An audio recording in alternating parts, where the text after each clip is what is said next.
अस्सलाम वालेकुम, I am Safeer Khan and I hope आप तमाम बेखैरियत से होंगे। आज की वीडियो बहुत इंपॉर्टेंट है बिकॉज़ आप लोगों ने इस चीज़ से अपना बहुत ख्याल रखना है और ऐसे तरीके से या ऐसे हमारे पास जो एग्ज़ाम्पल्स होती हैं जिनको हमने काफ़ी देखा है, लोगों को जो इस तरीके से स्कैम्स में आ जाते हैं और वो इस तरीके से रोमानिया पहुंच जाते हैं, तो उस चीज़ से आपने बचना है। बिकॉज़ रोमानिया गवर्नमेंट, जब भी आप रोमानिया में एंटर होते हैं, रोमानिया के एयरपोर्ट पर जब आप पहुँच रहे होते हैं, आप वहाँ से डिपोर्ट हो जाते हैं। अगर आप लीगल तरीके से वहाँ पे नहीं पहुँचे, अगर आपका जो एम्प्लॉयर है, जो कंपनी है जिसने आपको वर्क परमिट्स दिए हैं, वो अगर जेन्युइन नहीं है तो आपको डिपोर्ट किया जाता है। और काफ़ी लोगों की तादाद जो कि आजकल डिपोर्ट की जाती है रोमानिया में, उसमें सबसे बड़ा फैक्टर यही होता है कि वहाँ पे जैसे ही आप पहुँचते हैं रोमानिया के एयरपोर्ट पे आपकी, बिकॉज़ यहाँ पे एम्बेसीज़, जहाँ पे भी जिस कंट्री में भी रोमानिया की एम्बेसीज़ हैं, वो आपके वर्क परमिट को उस तरीके से वेरीफ़ाई नहीं करते हैं।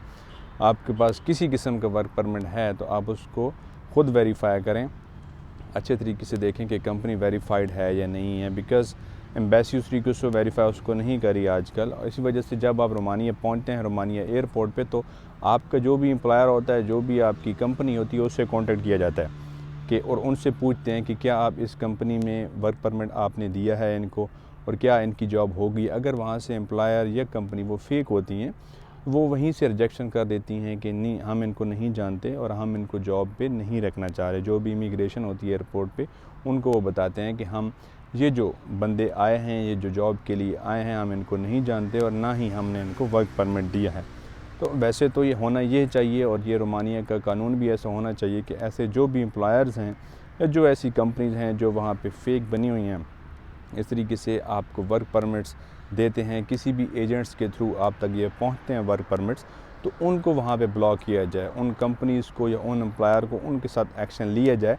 और ख़ास तौर पे अभी एक्शन लिया भी जा रहा है बिकॉज़ रोमानिया ने रिसेंटली अभी ही शेंगन में मूव हो जाना है। रोमानिया कंट्री जैसे ही शेंगन में मूव होता है, फिर आपकी सैलरीज़ भी वहाँ पे ज़्यादा हो जाती हैं, आपके लिए और ज़्यादा मौके वहाँ पे पैदा होते हैं। इस टाइम पे रोमानिया में काफ़ी जॉब्स भी हैं, उसकी वजह ये भी है, काफ़ी ऐसे बड़े कंट्रीज़ जैसे कि और यूरोप के जितने भी बड़े कंट्रीज़ हैं, उसमें जो भी बिज़नेसमैन हैं, जो भी कंपनीज़ हैं, वो ये सोच रही होती हैं कि हमें जहाँ पे सस्ते पड़ेंगे, एम्प्लॉइज़ सस्ते पड़ेंगे, यानी हमें आप वहाँ पे जो भी चीज़ें सस्ती पड़ेंगी, मुनाफा ज़्यादा होगा, तो इसलिए वो रोमानिया में अपनी इंडस्ट्रीज़ को ओपन कर रहे हैं। तो इसी वजह से जॉब्स काफ़ी हैं रोमानिया में, ख़ास तौर पे ड्राइवर हज़रात के लिए काफ़ी जॉब्स हैं। आप पे यहाँ पे लाइसेंस है, वो उसको ईज़िली कन्वर्ट हो जाता है, कोई आप पे मुश्किल पेश नहीं आती। लेकिन सिर्फ आपने ख़्याल ये रखना होगा कि जिस तरीके से आप रोमानिया में जा रहे हैं, आप रोमानिया का जो वर्क परमिट आपको मिला है वो जेन्युइन होना चाहिए, वो वेरीफाइड वर्क परमिट होना चाहिए, उसको आप ख़ुद भी वेरीफ़ाई करें।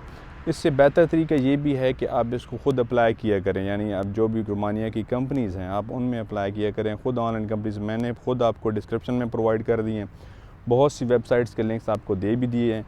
वहाँ पे जाके आपने अपनी जॉब के रिलेटेड जो भी जॉब्स आपके पास होंगी, जिनमें आपका काम किया हो, जिन पे आपके पास स्किल्स हों, जो आपके पास सीवी हो, आपका सीवी एक अच्छा सा होगा, यूरोप फॉर्मेट में होगा, तो फिर आपको जॉब मिलना मुश्किल नहीं होती। आप अगर समझते हैं कि आपको वहाँ से रिस्पॉन्स नहीं आ रहा, तो फिर यकीनन आपकी जो सीवी है उसमें थोड़ी बहुत कमी है, आपने उसको बेहतर बनाना है, अपनी स्किल्स को और बेहतर बनाना है, और ख़ुद अप्लाई करें।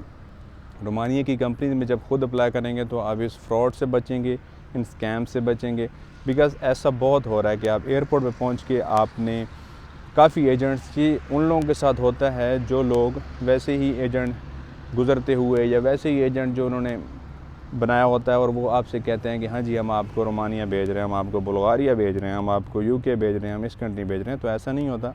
आप हमेशा से अच्छे तरीके से अप्लाई करें, ख़ुद भी आप अप्लाई करें, कोई मुश्किल प्रोसेस नहीं है, आपने सिर्फ वेरीफ़ाई करना होगा। थोड़ा सा मेहनत का काम होता है, मैं समझता हूँ, मेहनत इसमें लगती है जब भी आप अप्लाई करते हैं, लेकिन उसका रिज़ल्ट आपको अच्छा मिलता है।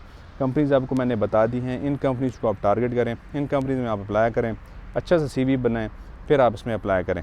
आपके पास अगर कोई भी स्किल है, ड्राइवर्स हैं, प्लम्बर हैं, आपने ये याद रखना है कि अपनी ही फील्ड में अप्लाई करना है। यानी आप ड्राइवर हैं तो ऐसा नहीं हो सकता कि आप कोई भी बैंक की जॉब है उसमें अप्लाई कर दें, या फिर कोई भी आपकी यहाँ भी कोई भी ऐसे लेवल की जॉब हो जिसमें आपका क्राइटेरिया मैच ना कर रहा हो, तो आप उसमें अप्लाई करें। तो ऐसा नहीं होगा। आपने हमेशा ऐसी जॉब में अप्लाई करना जो आपके क्राइटेरिया के मुताबिक हो, जिसमें आपकी एलिजिबिलिटी बन रही हो। उससे फिर ज़्यादा चांसेस होते हैं कि आपको जॉब ऑफ़र्स आती हैं, आपसे कॉन्टैक्ट किया जाता है।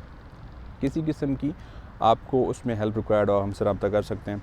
कोई आपकी कन्फ्यूजन्स हों, क्यूरीज़ हों, आप कमेंट सेक्शन में मैसेज करके पूछ सकते हैं। इंशाल्लाह नेक्स्ट वीडियो मिलते हैं। अपना ख्याल रखिएगा। अल्लाह हाफ़िज़।